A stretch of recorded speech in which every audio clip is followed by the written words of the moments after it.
Hi everybody, I'm Miss Monet, and this is Lizzie, and we're going to be reading from Summer of the Sea Serpent, one of the Jack and Annie books, by Mary Pope Osborne. Chapter 1, Summer Solstice. Jack was sitting on the porch reading the newspaper. It was a warm summer day, but the porch was shady and cool. Annie poked her head out of the screen door. "Hey, Mom says she'll drive us to the lake this afternoon," she said. Jack didn't raise his eyes from the weather page. "Did you know today is the summer solstice?" he said. "What's that?" asked Annie. "It's the official first day of summer," said Jack. "There's more daylight today than on any other day of the year." "Cool," said Annie. "Starting tomorrow, the days will get shorter and shorter," said Jack. A loud screech came from overhead. "Look," said Annie, "a seagull." Jack looked up. A large white gull was circling in the bright noon sky. "What's he doing here?" asked Jack.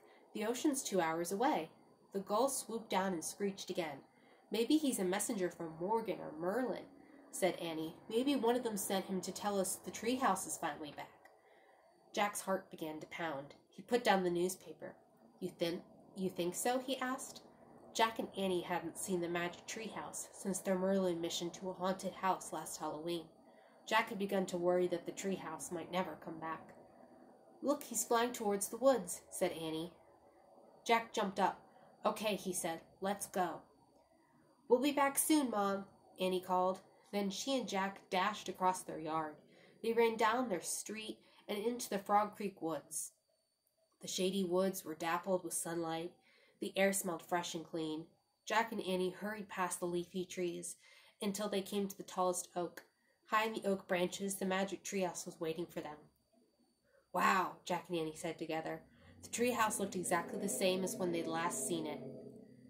Annie grabbed the rope ladder and started up. Jack followed.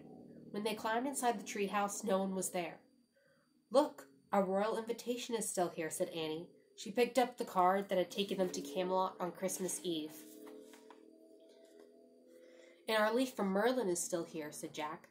He picked up the yellow autumn leaf that had been sent to them on their Halloween mission. "This is new," said Annie. She picked up a pale blue seashell. The shell was shaped like a small fan. There was writing on it. "Hey, this looks like Merlin's handwriting," said Annie. "We must be going on another mission for Merlin." She read aloud the message from the magician. "To Jack and Annie of Frog Creek. On this summer solstice, journey to a land lost in mist, to a time even before Camelot. Follow my rhyme to complete your mission. M." Annie looked up. "What rhyme?" she said. "Let me see." Jack took the shell from her and turned it over. On the other side was a poem. Jack read the poem aloud. "Before night falls on this long summer day, a shining sword must find its way into your hands and out of the gloom, or Camelot's king shall meet his doom. To begin your quest for the Sword of Light, call for the help of the Water Knight, then pass through the cave of the Spider Queen." "Spider Queen," Annie interrupted. She frowned. Spiders were about the only thing she was afraid of. "Don't think about it now," said Jack. "Let's keep going." He read on. "Pass through the cave of the Spider Queen and swim with a Selkie clothed in green. Enter the cove of the stormy coast. Dive neath the cloak of the old gray ghost." Jack stopped reading. "Old gray ghost," he said.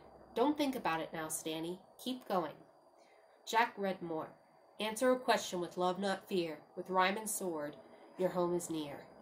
Both Jack and Annie were silent for a moment. "That's a lot to do before nightfall," Jack finally said. "Yes," said Annie, "and I'm a little worried about the spider part." "And the ghost part," said Jack. "Hey," said Annie, "if we're going on another Merlin mission, I'll bet Teddy will come with us. He can help us get through the scary parts." "Right," said Jack. Just hearing Teddy's name made him feel braver. "So," said Annie, "onward." Onward was Teddy's favorite word. "Onward," said Jack. He pointed to the handwriting on the pale blue shell. "I wish we could go to the time before Camelot." The wind started to blow. The treehouse started to spin. It spun faster and faster. Then everything was still. Absolutely still. Chapter 2. The Water Knight. A salty breeze blew into the treehouse. Seagulls screeched overhead. Jack and Annie looked out the treehouse window. They were high in the branches of a gnarled old tree. The tree was on a sea cliff beneath snow-capped mountains. The mountains overlooked a rocky coast. There was no sign of human life anywhere. "It looks wild and lonely here," said Annie. "Really lonely," said Jack. "I wonder where Merlin and Teddy are." "I don't know," said Annie. "They were in the trunk of our tree last time. Let's look for them in this one." She climbed down the rope ladder. Jack crammed the seashell in his pocket and followed her. "Merlin?" Annie called. "Teddy?" Jack and Annie circled the gnarled tree trunk, but there was no sign of an entrance into the magical chamber of Merlin the magician. They circled the tree again. Jack tapped the bark in several places. "I have a feeling no one lives inside this tree," said Annie. "I think you're right," said Jack. "Maybe they're down by the water," said Annie. Annie and Jack walked a few feet to the edge of the sea cliff and looked down at the rugged coast. They saw 3 coves separated from each other by rocky cliffs. The cliffs were filled with shadowy crags and the dark mouths of caves. In the first cove, sunlit water flowed from the open sea through a small space between the cliffs, then washed onto a pebbly shore. The second cove was smaller but looked much like the first. The third cove was different. The farthest away, it was surrounded by a ring of bright green hills. A thin white mist hung over its milky green waters. "I don't see any sign of Merlin or Teddy," said Jack. "I guess we'll have to get started without them." "Read the beginning of Merlin's rhyme again," said Annie. Jack took the shell from his pocket and read aloud. "Before night falls on this long summer day, a shining sword must find its way into your hands and out of the gloom, or Camelot's king shall meet his doom." Jack looked up at the sky. The sun was almost directly overhead. "It must be around noon now," he said. "We don't have much time," said Annie. "What do we do first?" Jack looked back at the rhyme and read, "To begin your quest for the Sword of Light, call for the help of the Water Knight." "Oh, easy," said Annie. "It is?" said Jack. "Sure," said Annie. "If he's a water knight, he's probably down by the water." She started down the steep, rocky hill that led to the nearest cove. Jack stuffed the shell back in his pocket. "But who is the water knight?" he yelled as he followed Annie. "It doesn't matter," she yelled back. "We just have to go down to the water and call for his help." They climbed over large boulders toward the cove. The boulders were slippery, but Jack's sneakers kept him from sliding. A damp breeze blew from the sea, made his skin and clothes feel clammy. When they got to the shore, Jack wiped the mist off his glasses and looked around. The wide beach was covered with silvery pebbles, shells, and rows of sea foam. Sandpipers and gulls picked at tangled ribbons of soggy seaweed. "The tide must be out," said Jack. He studied the cliffs above the cove. "I don't know how a knight can get down here. A horse could never make it over all those rocks."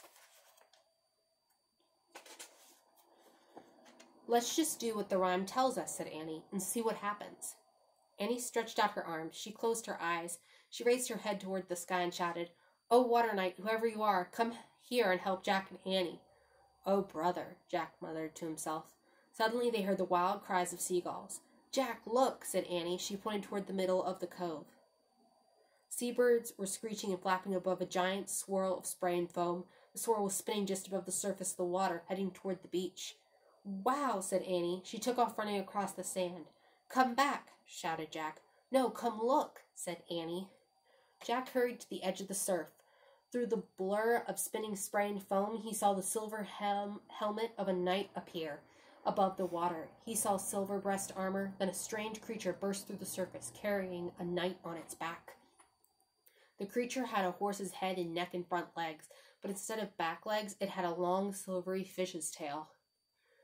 With the water knight on its back, the horse creature half galloped and half swam through the cove. Seagulls shrieked wildly overhead, following the pair toward the shore. As the knight drew close to the edge of the water, he looked straight at Jack and Annie. He raised his gloved hand and beckoned to them. "Okay, we're coming," cried Annie. She started pulling off her sneakers. "Wait, let's think about this," cried Jack.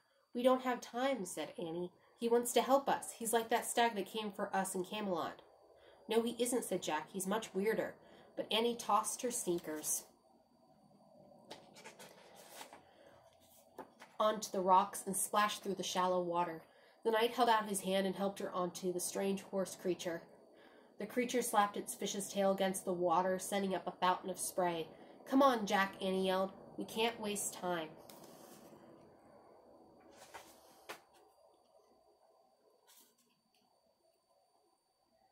Annie's right, Jack thought. They had to find the Sword of Light before nightfall. He pulled off his sneakers and tossed them onto the rocks near Annie's. Then he stepped into the cold water and waded out to the night. So that was from Summer of the Sea Serpent, a Jack and Annie novel by Mary Pope Osborne. If you're interested in this book and like what you've heard, look it up and keep reading. I hope you guys have a wonderful day.